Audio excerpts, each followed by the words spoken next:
from that side of things of breaking out and having that courage, I'm going to put it, having the courage to break out and dealing with, expectations. The term toxic masculinity has been thrown around a lot, and I've been trying to understand what that is from the perspective of, okay, is it something specifically exclusively male, or is it,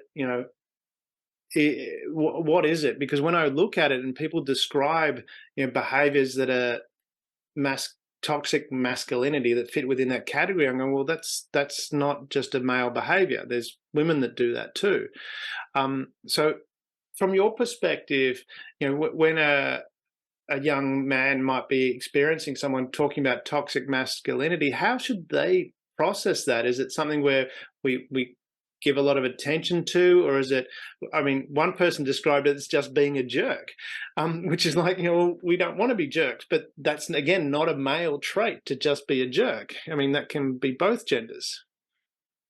There's some things, there's some fights that we should do, but there's some wars that we should just leave alone and just move on. You see, once somebody's chucked that term at you, you're now trying to fight backwards from something somebody's carrying, and you'll never change them. You see, I just wrote something and I tried to find it, and all right, why don't we talk about aggressive feminines? Is that how you see me? But it's terms that maybe they're just some fights we just leave alone and just be who we need to be, because you won't change other people. The term, the label, you will not persuade them. I love Your that. honor. You can argue with your evidence and say, but you will not change some.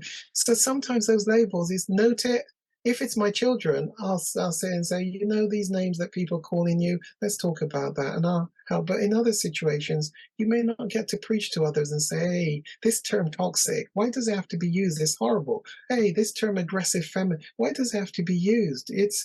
Well, there are some that are going to want that. And if you create a niceness of men gathering together, and then somebody says, hey, you group in that, you're toxic masculine, you people meeting up in that group, stop, you're not doing good. And the intimidation is great. And now we have to break up our group of men because somebody's given it a label. And I say, hey, there are some fights, maybe we just leave alone. I love that response from the perspective of putting a framework about being manly for advice for men, young boys and men. What you're basically saying there is sometimes you're assessing the fight and going, is it worth having, and just walk away. I mean, because my son's, he's just recently got his black belt in karate, and sensei there has become a good friend over the years.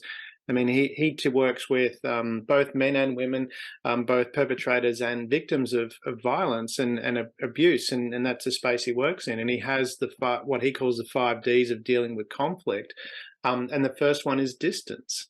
And is that, when we're talking again about this framework, sometimes, like you say, some people you're never gonna change them. So you're going to spending all this energy having a discussion about something that's not going to go anywhere.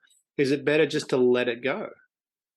And what energy have you then got left to be doing the fight that you want to, or journey, if not maybe trying to make that bigger difference over here? Impact the way that has a beneficial effect. Because you're exhausted.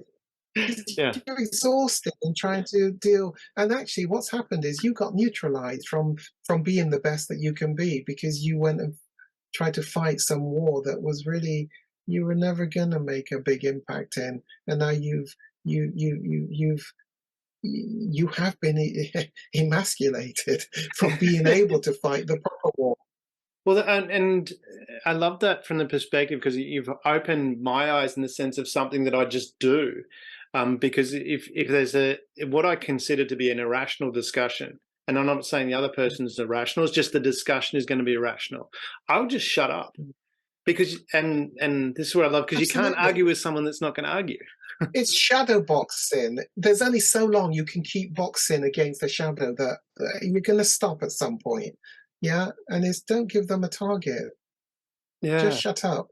because harness that skill set that you have and use it in an appropriate way over here. I love that. Harness it. You're not giving someone the energy to have the fight, because that's probably what they're looking for. They're not looking for But they are going to resolution. take it out of you. But you've given away your energy Yeah. by doing that fight. They're sapping you like a parasite in the true sense of what a parasite does, which is to suck out of you. Don't give them you.